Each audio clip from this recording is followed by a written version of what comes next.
with people. I've sat in an office with more than a dozen people, but was in one corner. I see. I mean, I think that's just introverted, and why people are introverts, there could be different reasons for different people. So, whatever works for you, Steven. We like you. Ray says, can you say my name? I am saying your name, Ray. If you could be one of the first people. So, for that question, so I appreciate the efforts of people going to Mars and the overall efforts that we have going on in researching Mars and understanding more about Mars. And we have actually read about Mars to some extent on this channel.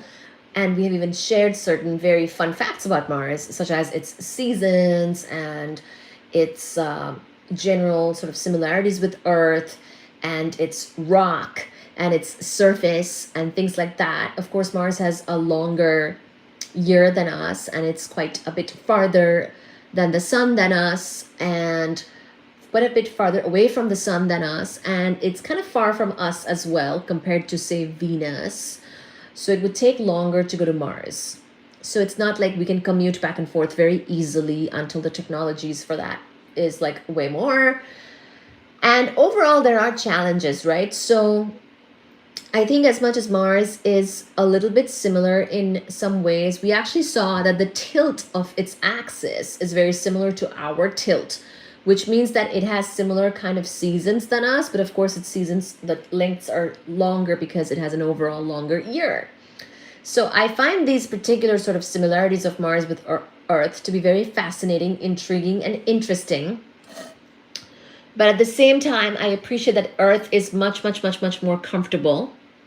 And I would not want to go to Mars and never return to our home planet, the Earth, because I really don't want to take Earth for granted. I know for a fact that Mars is going to be really tough. And I mean, I've been to Antarctica. There's no trees there, right? So Antarctica is a little bit like closest to Mars as can be. I mean, it's not, Mars doesn't have as much or any ice. Actually, no, that's not true. There is some ice in the atmosphere and the polar regions of Mars. But as far as mostly it's, you know, obviously not the same exact thing as Antarctica, but I think it comes closest. So when I was in Antarctica, I think what I did not like about it, this is something I don't share too much, is this feeling of a little bit like feeling like I can't leave. It's a very beautiful place, a very beautiful continent. It's a desert, it's an ice desert, it doesn't rain, there's no trees, you know. But that wasn't what really bothered me, the 24/7 sunlight. You know, some people can't sleep when you have 24/7 sun. So there were people on my team who had to go home because they just couldn't handle the 24/7 sun, and it's like affecting their sleep and everything.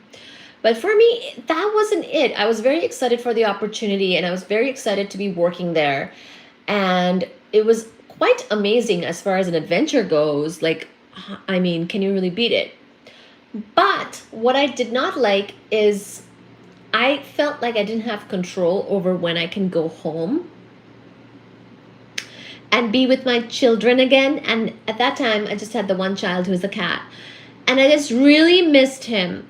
And I was like, I just want to go home, but it would help to know when I can go so I can like look forward to it. And I didn't have an off ice date. So I just didn't know. It was just very uncertain when I could get back. And I feel like the same thing is going to happen in Mars. Like, I'll go there, and even if they tell me I can go back, there's probably going to be a lot.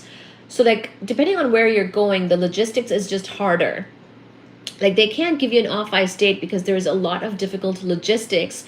Like the flights that go back and forth between New Zealand, the military flights that go back and forth between New Zealand and Antarctica, where we were, those are running missions as well on a daily basis. And if you getting off the ice is not a very high priority mission, then you're not going to be on the list of people who get to leave the continent that day.